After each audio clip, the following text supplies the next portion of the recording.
Good afternoon. Welcome to Maryland State Poetry Out Loud competition. My name is Precious Blake, and I'm the Arts and Education Program Director at the Maryland State Arts Council, and I'll be serving as the MC for today. I'd really like to give Baltimore Center Stage a huge round of applause and thank you for hosting us today.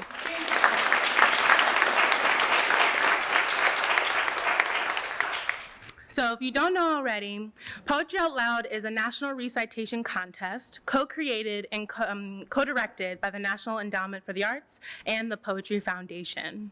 It invites the dynamic aspects of slam poetry, spoken word, and theater into the English class and helps students master public speaking skills, build self-confidence, and learn about their literary heritage. This is the 15th year of the program, and we are really excited to celebrate its anniversary this year. The Maryland State Arts Council is proud to administer this program as well. MSAC advances the arts in our state by providing leadership that champions creative expression, diverse programming, equitable access, lifelong learning, and the arts as a celebrated contributor to the quality of life for all people in Maryland. We are here to name Maryland's 2020 state champion, who will go on to represent Maryland at the national competition in Washington, D.C. on April 27th through 29th, so it's coming up very soon. Each student here today will also receive a monetary prize for their participation, in addition to the awards already earned at their regional competitions. The top 3 finalists will also receive a trophy, as you can see right behind me. In addition, the state champion and second place winner's school will receive a stipend for the purchase of poetry books. To reach this point today, students moved from classroom and school competitions and then one of 3 regional competitions. 3 students were named at each regional, and so we have 9 students from across the state of Maryland competing today. Let's give them a hand.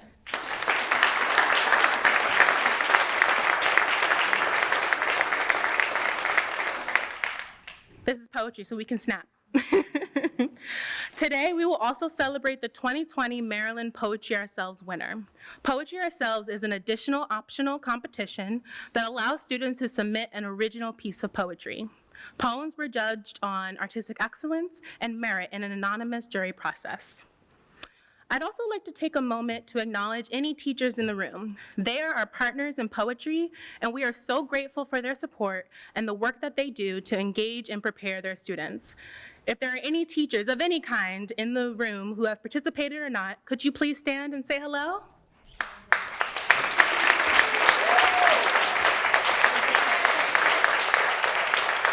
Thank you. We really appreciate our educators because they're really the folks that prepare and inspire our students to be the best that they can be. Also, thanks to everyone who graciously has acted as a judge in the past and have acted as a judge today. We appreciate your time and expertise. And parents, thank you all parents that are here. So I'd like to briefly introduce our judges with their full bios in the program. First, we have Abdul Ali, who is a poet, literary activist, and educator. Gail Danley, who is a poetry champion who has taught students across the state of Maryland for over 25 years. Unique Robinson, who is a writer, MC, performer, professor, educator, host, and proud Baltimore native. And last but not least, Jeff Smallwood, a poet and regular contributor to the Poet Circle Workshop in Prince Frederick. There is also a slight change in our judges today. The Maryland State Poet Laureate, Grace Cavalieri, intended to join us today, but she is under the weather. We send her wellness and a healthy recovery. She wishes that she was here with us today, and she's a really wonderful person. So during the recitations, the judges will be referring to the criteria, which is also in your program: physical presence, voice and articulation, dramatic appropriateness, evidence of understanding, and overall performance. Got it? I would also like to say that today would not be possible without our fabulous staff. Thank you to MSAC and also our staff volunteers, the Baltimore Center Stage volunteers, who are our door greeters and our escorts. If any staff are in the room, please wave and just say hello. Any MSAC staff? Volunteers? Thank you. You really helped us with some traffic jams today. So I'd like to call out two specific staff people who will be supporting me during this program.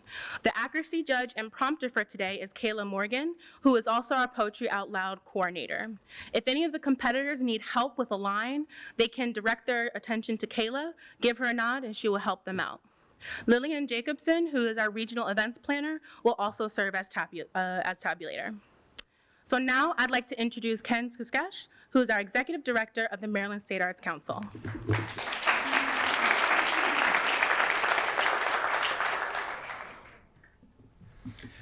Good afternoon. Welcome everyone to the 15th annual Maryland State Poetry Out Loud Finals. Again, I'd like to reiterate a thanks to Baltimore Center Stage staff and Baltimore Center Stage as an organization for hosting us. The Maryland State Arts Council plays an essential role ensuring every person has access to the transformative power of the arts. The mission of the organization is to advance the arts in our state by providing leadership that champions creative expression, diverse programming, equitable access, lifelong learning, and the arts as a celebrated contributor to the quality of life for all of the people of Maryland. We're very fortunate to have the support of the governor and First Lady, who are both great advocates of the arts and arts education. Today, we're here to celebrate 9 very talented students from around our state, as well as recitation as an art form and its revival of the oldest method of teaching poetry. In the 15 years of the Poetry Out Loud program, more than 3 million students across the country have competed in the program, memorizing at least one poem. Finally, students, I just wanted to say how much I enjoyed working with each of you from a coaching perspective. It was a great honor for me, so thank you for that, and I look forward to our work showing up here today. Now I'd like to welcome Don Walter, Director of Strategic Communications and Public Affairs from the National Endowment for the Arts, to say a few words. Don?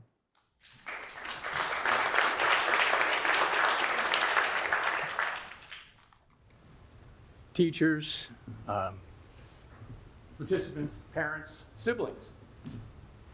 You've spent how long studying? Weeks, months? Have you practiced in front of a mirror? Did you practice in front of your parents and siblings before? Are you nervous? You've already won. You've already won. For 15 years, the National Endowment for the Arts has been tracking about 4 million students all over the country. American Samoa and Guam come on next year, so there'll be 54 jurisdictions next year. We've been tracking them, and we found that participants have higher grades, are less likely to drop out, and are more likely to contribute to their community, volunteer activity. So you're smarter and you're better citizens by being a part of this art program and other art programs. Poetry Out Loud is connecting participants with a particular poem. You've been through 1,000 poems in the poetryoutloud.org website to find a poem that you can relate to. 300,000 other students, just like you, this year did the same thing. 300,000 students. Right now, the Phoenix State Championship is happening. Right now, the Wisconsin State Championship is happening. The winner here goes to the Lisner Auditorium at George Washington University campus on the 28th of April, and the 9 semifinalists go on to the National Championship at the beautiful Terrace Theater at the Kennedy Center, which is a fantastic place. We have found that over these 15 years, your participation tracked the alumni of the Poetry Out Loud program are fantastic people. They're contributors to society. So whether you win or not today, you've already won. So congratulations. I hope to see one of you at the Lisbon Auditorium on the 28th. The National Endowment for the Arts has been around since 1965. This is the 15th year of our program. We are delighted to be in as many states as possible. We actually travel to each state in the United States every year.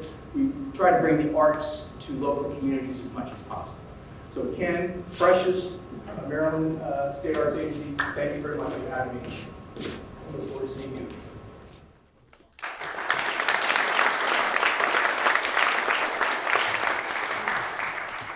Thank you, Don. So before we get started, I'd just like to go over some etiquette guides so we can be as present as possible for our students today. We will have 2 full recitation rounds with breaks for tabulation. The breaks will also serve as intermission.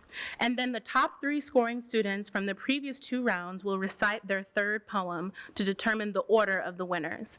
The top winner, as mentioned, will go to the national competition. When recitations are taking place, please stay in your seats, silence your cell phones, and no flash photography. And if you can also reserve conversation and restroom use during the tabulation breaks, that would be wonderful. So are you ready to get started? I can get better than that. Are we ready to get started? Great. Wonderful. So I'd like to introduce the first student, Joy Campbell from Oakdale High School.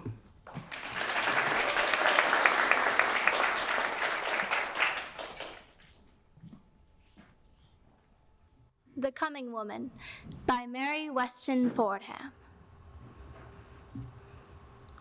Just look, 'tis 6:15, love, and not even the fires are caught.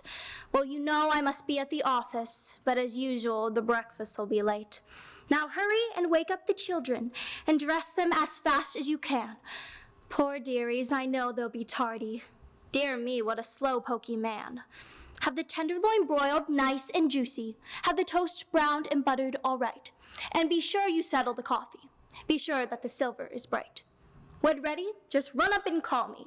At 8 to the office I go, lest poverty grim should overtake us. 'Tis bread and butter, you know. The bottom from stocks may fall out. My bonds may get below par. Then surely I seldom could spare you a nickel to buy a cigar. All ready? Now while I'm eating, just bring up my wheel to the door. Then wash up the dishes and mind now, have dinner promptly at 4. For tonight is our women's convention, and I am to speak first, you know. The men veto us in private, but in public they shout, "That's so." So by and by, in case of a rap, love, before opening the door, you must look. Oh, how could a civilized woman exist without a man cook?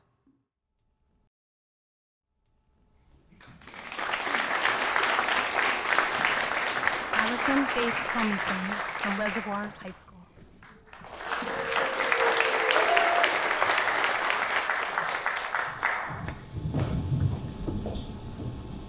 Diameter by Michelle Wyberg.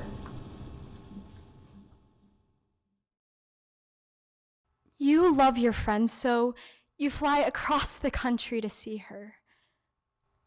Your friend is grieving. When you look at her, you see that something's missing. You look again. She seems all there. Reading glasses, sarcasm, leather pumps. What did you expect? Ruins? To meet her without arms in the British Museum? Your friend says she believes there's more pain than beauty in the world. When Persephone was taken, Demeter damned the world for half the year. The other half remained warm and bountiful. The Greeks loved symmetry. On the plane, the man next to you read a geometry book, the lesson on finding the circumference of a circle.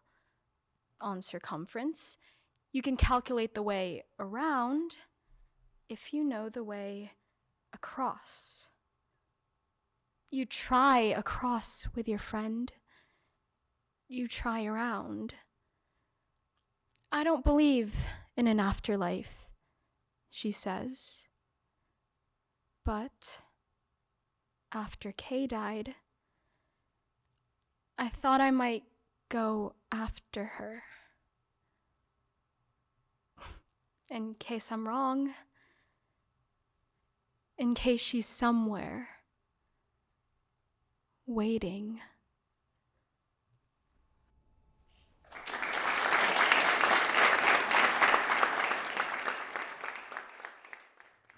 Caroline Daly from St. Mary's Riken High School.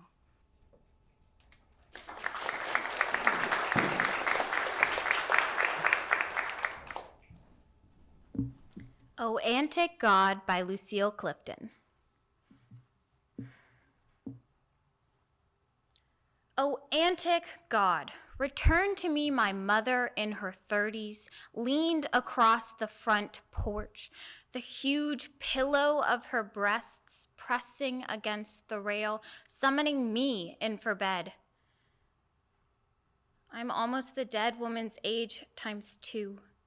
I can barely recall her song, the scent of her hands, though her wild hair scratches my dreams at night.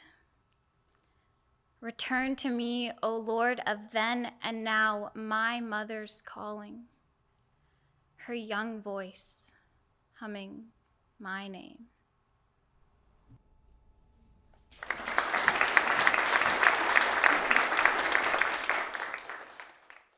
Ellie Heath from Severnum Park High School.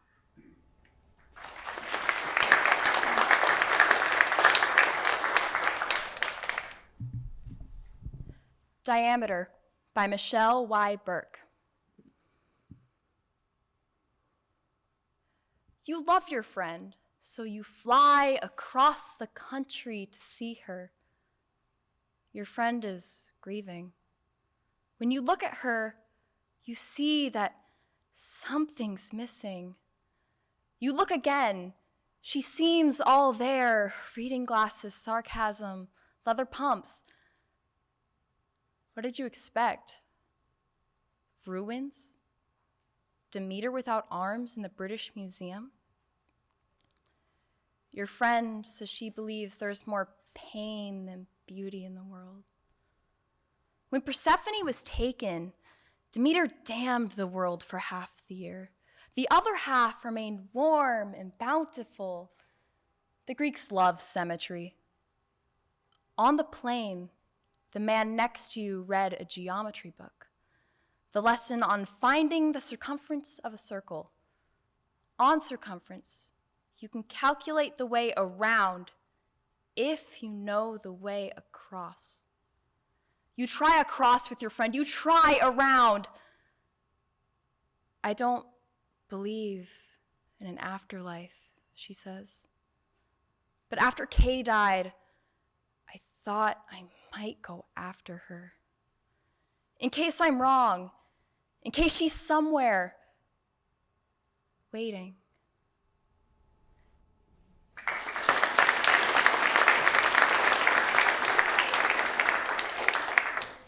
Kate Martin from Gersdale Academy.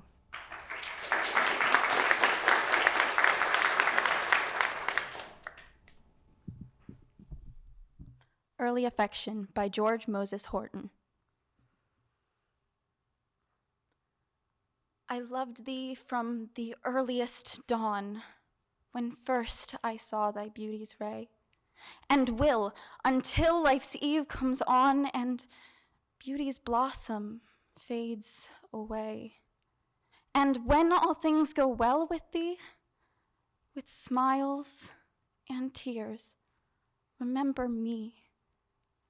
I'll love thee when thy morn is past and wheedling gallantry is o'er, when youth is lost in age's blast and beauty can ascend no more. And when life's journey ends with thee, oh, then look back and think of me. I'll love thee with a smile or frown, mid sorrow's gloom or pleasure's light. And when the chain of life runs down, pursue thy last eternal flight. When thou hast spread thy wing to flee, still a moment, wait for me. I'll love thee for those sparkling eyes to which my fondness was betrayed, bearing the tincture of the skies to glow when other beauties fade. And when they sink too low to see, reflect an azure beam on me.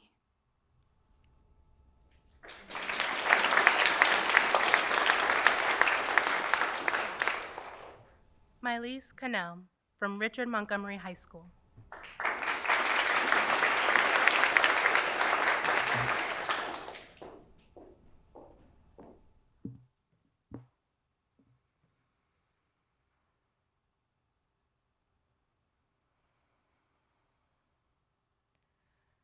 Lucinda Matlock by Edgar Lee Masters. I went to the dances at Chandlerville and played Snap Out at Winchester. One time, we changed partners, driving home in the moonlight of middle June, and then I found Davis. We were married and lived together for 70 years, enjoying, working, raising the 12 children, 8 of whom we lost ere I had reached the age of 60.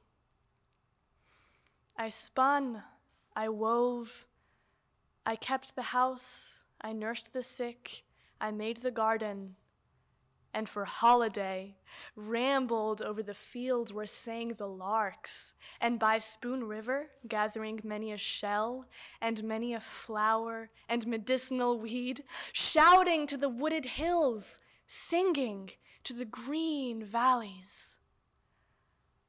At 96, I had lived enough, that is all, and passed to a sweet repose. What is this I hear of sorrow and weariness, anger, discontent, and drooping hopes? Degenerate sons and daughters, life is too strong for you. It takes life to love life.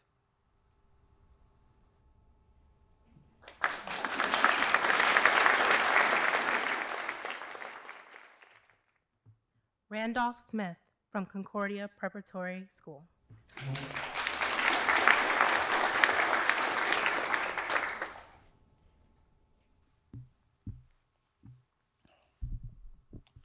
The Negro Speaks of Rivers by Langston Hughes. I've known rivers. I've known rivers ancient as the world and older than the flow of human blood in human veins. My soul has grown deep like the rivers. I bathed in Euphrates when dawns were young. I built my hut near the Congo and it lulled me to sleep. I looked upon the Nile and raised pyramids above it. I heard the singing of the Mississippi when Abe Lincoln went down to New Orleans, and I've seen its muddy bosom turn all golden in the sunset. I've known rivers, ancient, dusky rivers. My soul has grown deep like the rivers. Thank you.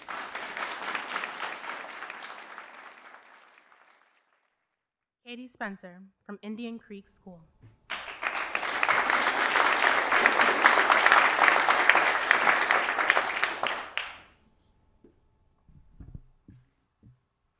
Diameter by Michelle Weiberg. You love your friend, so you fly across the country to see her. Your friend is grieving. When you look at her, you see that something's missing. You look again, she seems all there, reading glasses, sarcasm, leather pumps. What did you expect? Ruins? Demeter without arms in the British Museum? Your friend says she believes there's more pain than beauty in the world. When Persephone was taken, Demeter damned the world for half the year. The other half remained warm and bountiful. The Greeks loved symmetry. On the plane, the man next to you read a geometry book, the lesson on finding the circumference of a circle. On circumference, you can calculate the way around if you know the way across. You try across with your friend, you try around. I don't believe in an afterlife, she says. But after Kay died, I thought I might go after her, in case I'm wrong, in case she's somewhere waiting.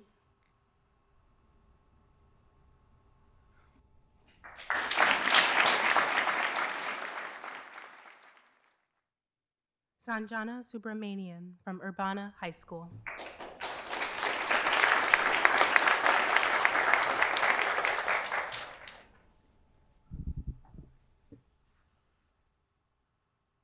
Dawn by Ella Higginson. The soft-toned clock upon the stair chimes 3. Too sweet for sleep, too early yet to rise. In restful peace I lay with half-closed eyes and watch the tender hours go dreamily.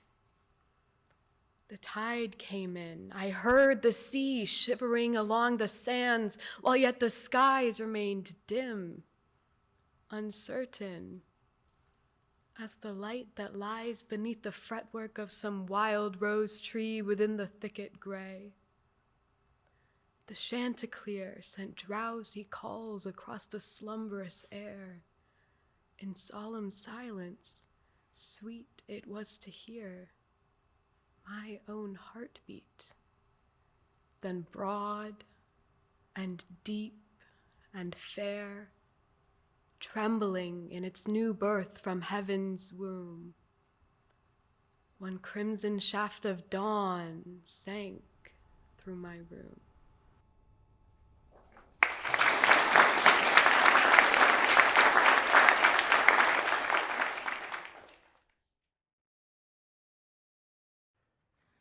So we'll start off with round 2 with Joy Campbell.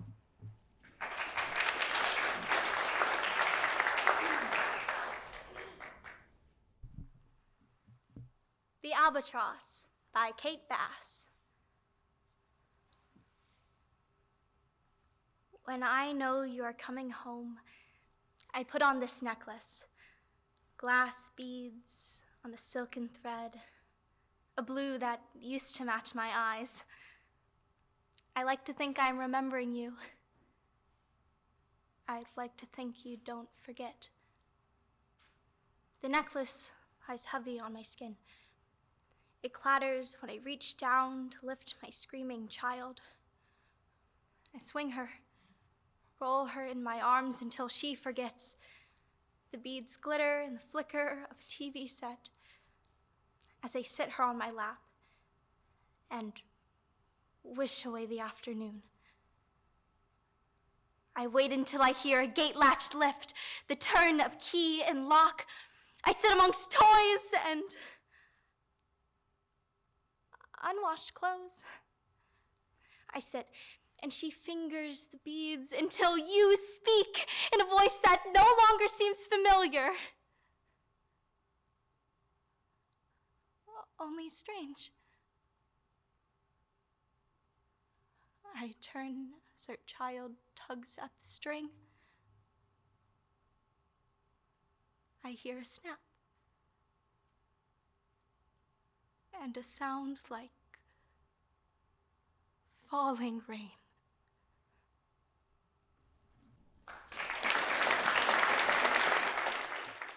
Allison Faith Comasing.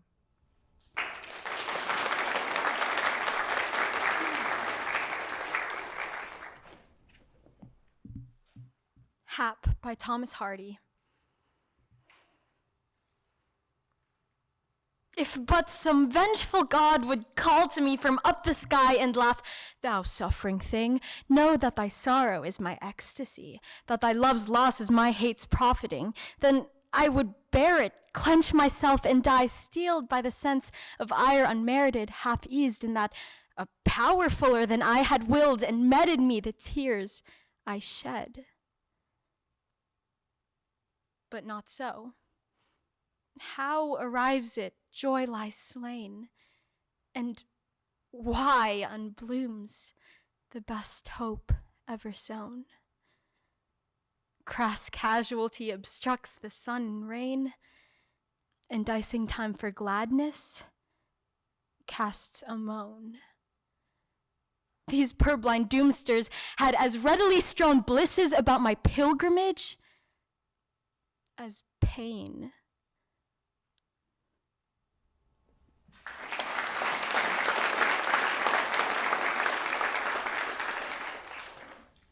Caroline Daly.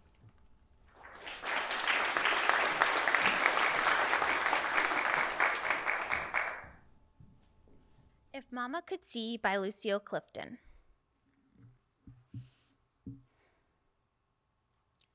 If Mama could see, she would see Lucy. Sprawling limbs of Lucy decorating the backs of chairs, Lucy hairs holding the mirrors up that reflect odd aspects of Lucy. If Mama could hear, she would hear Lucy song, rolled in the corners like lint, exotic webs of Lucy sighs, long Lucy spiders explaining to obscure gods. If Mama could talk, she would talk. Good girl, good girl, good girl. Clean up your room.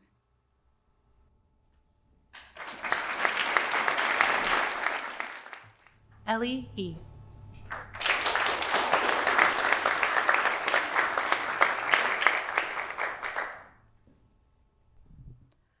Often Rebuked, Yet Always Back Returning by Emily Bronte.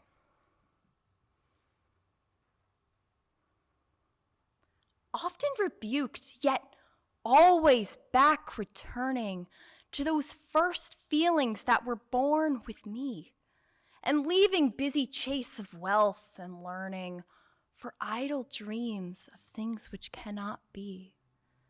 Today I will seek not the shadowy region.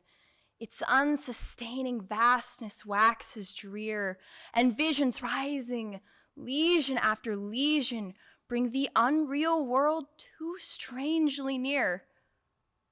I'll walk, but not in old heroic traces, and not in paths of high morality, and not among the half-distinguished faces, the clouded forms of long past history. I'll walk where my own nature would be leading. It vexes me to choose another guide, where the gray flocks and ferny glens are feeding, where the wild wind blows on the mountainside. What have those lonely mountains worth revealing? More glory and more grief than I can tell. The earth that wakes one human heart to feeling can center both the worlds of heaven and hell.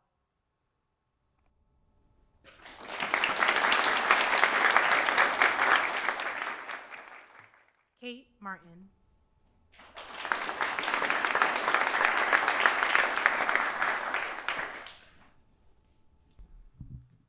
Enough by Susan Bafam. I am wearing dark glasses inside the house to match my dark mood. I have left all the sugar out of the pie. My rage is a kind of domestic rage. I learned it from my mother, who learned it from her mother before her, and so on. Surely the Greeks had a word for this. Now, surely the Germans do. the more words a person knows to describe her private sufferings, the more distantly she can perceive them. I repeat the names of all the cities I have known and watch an ant drag its crooked shadow home. What does it mean to love the life we've been given? To act well the part that's been cast for us? Wind, light, fire, time. A train whistles through the far hills. One day I plan to be riding it.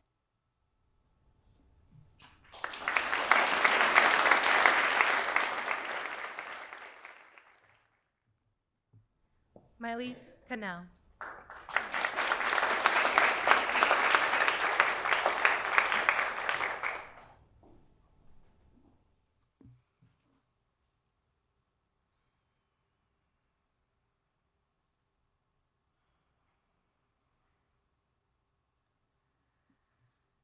Blade, Unplugged, by Tim Siebels. It's true, I almost never smile, but that doesn't mean I'm not in love. My heart is that black violin played slowly. You know, that moment late in the solo when the voice is so pure, you feel the blood in it, the wound between rage and complete surrender. That's where I'm smiling. You just can't see it. The sound bleeding perfectly inside me. The first time I killed a vampire, I was sad. I mean, we were almost family, but that's so many lives ago. I believe in the cry that cuts into the melody, the strings calling back the forgotten world. When I think of the madness that has made me and the midnight I walk inside all day long, when I think of that one note that breaks what's left of what's human in me, man, I love everything.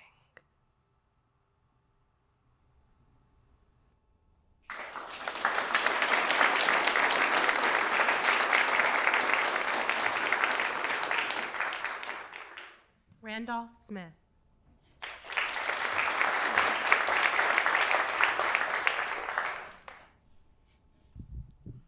Prince by Joseph Bruchac. Seeing photos of ancestors a centuries past is like looking at your own fingerprints, circles and lines that you can't recognize until someone else with a stranger's eye looks close and says, "That's you."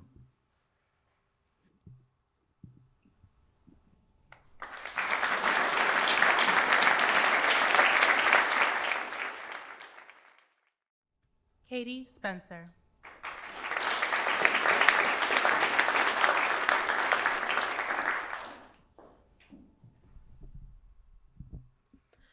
No, I wasn't meant to love and be loved by Mirza Asadullah Khan Ghalib. No, I wasn't meant to love and be loved. If I'd lived longer, I would have waited longer. Knowing you are faithless keeps me alive and hungry. Knowing you faithful would kill me with joy. Delicate are you, and your vows are delicate too, so easily do they break. You are a laconic marksman. You leave me not dead, but perpetually dying. I want my friends to heal me, succor me. Instead, I get analysis.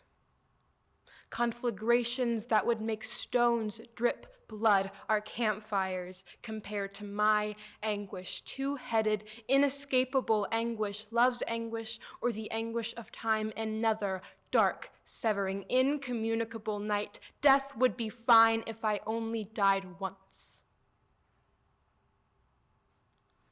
I would have liked a solitary death, not this lavish funeral, this grave anyone can visit.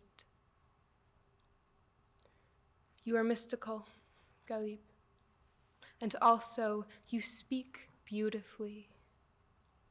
Are you a saint or just drunk as usual?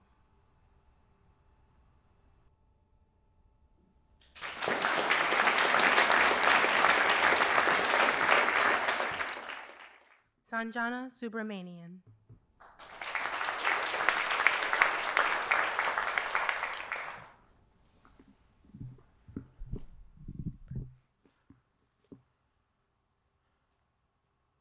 The contract says we'd like the conversation to be bilingual, by Ada Limon. When you come, bring your brownness, so we can be sure to please the funders. Will you check this box? We're applying for a grant. Do you have any poems that speak to troubled teens? Bilingual is best. Would you like to come to dinner with the patrons and sip Patron? Will you tell us the stories that make us uncomfortable but not complicit? Don't tell us the one where you are just like us, born to a greenhouse garden. Don't tell us how you picked tomatoes and ate them in the dirt, watching vultures pick apart another bird's bones in the road. Tell us the one about your father, stealing hubcaps after a colleague said that's what his kind did. Tell us how he came to the meeting wearing a poncho and tried to sell the man his hubcaps back. Don't mention your father was a teacher, spoke English, loved making beer, loved baseball. Tell us again about the hubcaps, the poncho, how he stole them, how he did the thing he was trying to prove he didn't do.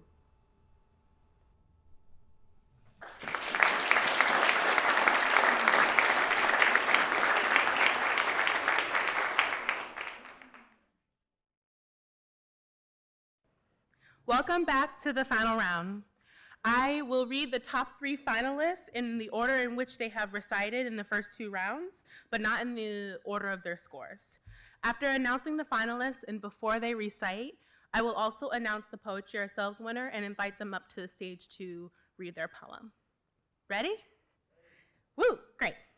And so, in order of recitation, our top 3 winners are Mylese Cannell,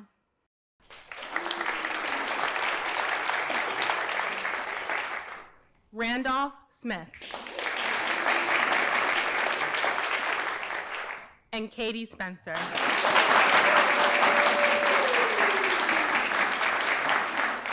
Congratulations, finalists. So to give yourselves, a couple minutes or two to compose yourselves, I am also happy to announce the winner of our Poetry Ourselves competition. Congratulations to Joy Campbell, Ode to the Candle. Thank you, congratulations.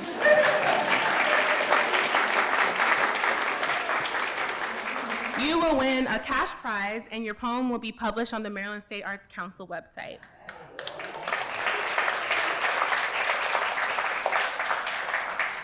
I'd like to invite you to the stage to read your poem, if that's okay. Thank you. You can say it up there. Ode to the Candle by Joy Campbell. Birth. Immaculate conception, a baby girl kicking and screaming takes her first breath. Curtain rises on the explosion of life with dazzling reds and titans and ambers, a single spark of a frappe, and she's off. The steady burn of a ballerina's work, churning legs bourrée, fanning the flame, a pas de deux of wax and work, push, pull, plentiful pliés. Her limbs like saltwater taffy, her eyes never losing sight of me. Her enthralling gaze christens me, I, a mere mortal, noticed by the red-hot goddess. Eclipsing embers of the night, weaving simple pleasures and the fire of the new, harmony in the form of blaze. Her flame stands erect, alert as a prize hound's tail before the hunt. Tender fondue of wax falling upon itself, a slow release of flesh, rolls of skin, a bountiful woman's stomach, that which has borne children, borne pain and life, which has held fire inside, both hearth and haven. By and by, her steadfast toil turns toxic. The work becomes unbearable. Wick reduced to fraction of its youth, the beauty of the burn suffocated by the matter of monoxide, out of oxygen, she slips out of her pirouette. Weakest link, waning light, breaking the illusion of impossible perfection. Finally, in her last dying moments, a swan song of smoke, the pyre of pollution, yet I do not cry. I do not shed a tear for her. She floats out into the abyss until the once fiery young sprite, now with a maternal kiss and a curtsy, allows the curtain to fall, and she, just as quickly as she came, fizzles into ash.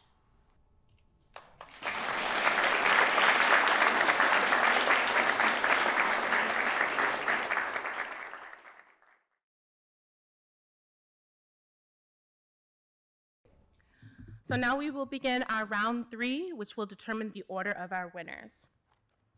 So I'd like to invite up to the stage Mylise Cannell.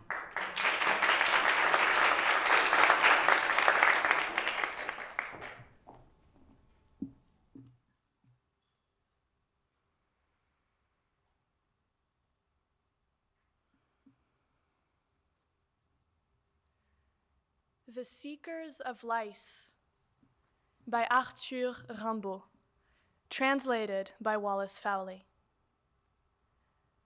When the child's forehead, full of red torments, implores the white swarm of indistinct dreams, there come near his bed 2 tall, charming sisters with slim fingers that have silvery nails. They seat the child in front of a wide open window where the blue air bathes a mass of flowers, and in his heavy hair where the dew falls move their delicate, fearful, and enticing fingers.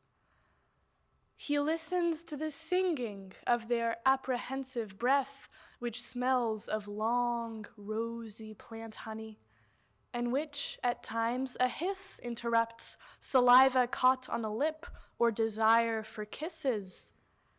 He hears their black eyelashes beating in the perfumed silence, and their gentle, electric fingers make, in his half-drunken indolence, the death of the little lice crackle under their royal nails. Then the whine of sloth rises in him, the sigh of an harmonica which could bring on delirium.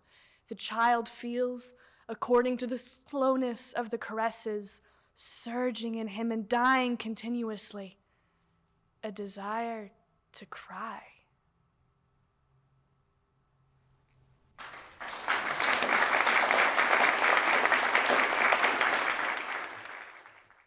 Randolph Smith.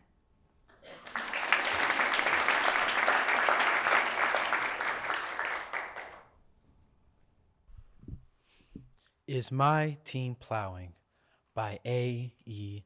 Hausman. Is my team plowing that I was used to drive and hear the harness jingle when I was man alive? I, the horses trample, the harness jingles now, no change that you lie under, the land you used to plow.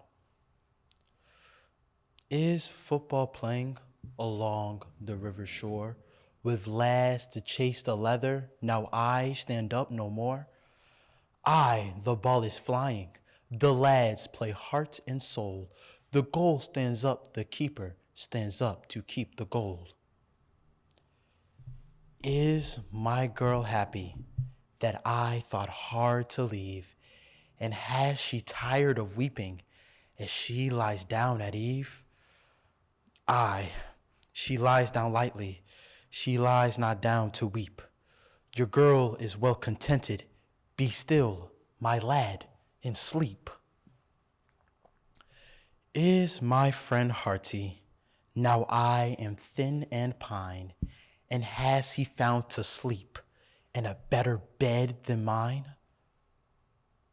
Yes, lad, I lie easy, I lie as lads would choose.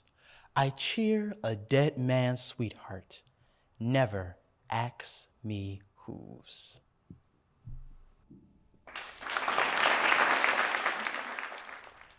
Katie Spencer.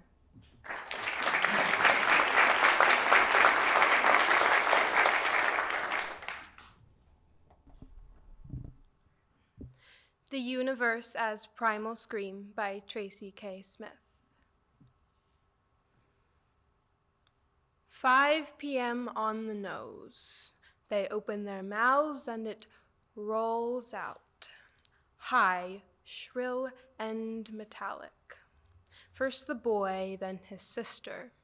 Occasionally they both let loose at once, and I think of putting on my shoes to go up and see whether it is merely an experiment their parents have been conducting upon the good crystal, which must surely lie shattered to dust on the floor. Maybe the mother is still proud of the 4 pink lungs she nursed to such might. Perhaps if they hit the magic decibel, the whole building will lift off and will ride to glory like Elijah. If this is it, if this is what their cries are cocked toward, let the sky pass from blue to red to molten gold to black. Let the heaven we inherit approach, whether it is our dead in Old Testament robes or a door opening onto the roiling infinity of space. Whether it will bend down to greet us like a father or swallow us like a furnace, I'm ready to meet what refuses to let us keep anything for long. What teases us with blessings, bends us with grief, wizard, thief, the great wind rushing to knock our mirrors to the floor, to sweep our short lives clean, how mean our racket seems beside it. My stereo on shuffle, the neighbors chopping onions through a wall, all of it just a hiccough against what may never come for us. And the kids upstairs, still at it, screaming like the dawn of man, as if some thing they have no name for has begun to insist upon being born.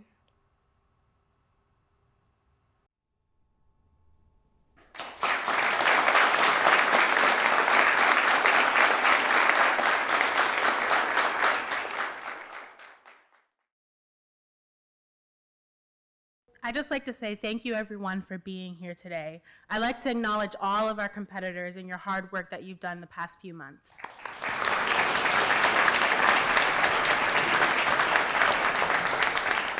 Another thank you to our venue, Baltimore Center Stage, our judges, teachers, staff, especially Kayla, because of her hard work, and of course, all the students that were participants of Poetry Out Loud. Could our 3 finalists please join me on stage for our announcement? You can be to my left. I'd like to also invite, thank you, Ken. You already know what to say. I'd also like to invite Kayla to help me award. Great, thank you. And now our winners. Third place goes to Katie Spencer.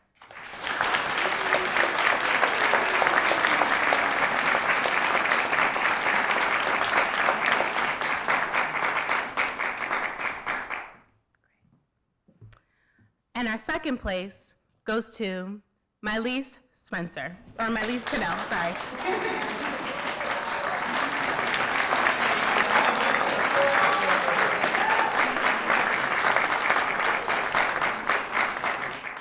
And therefore, our 2020 Maryland State Poetry Out Loud champion is Randolph Smith.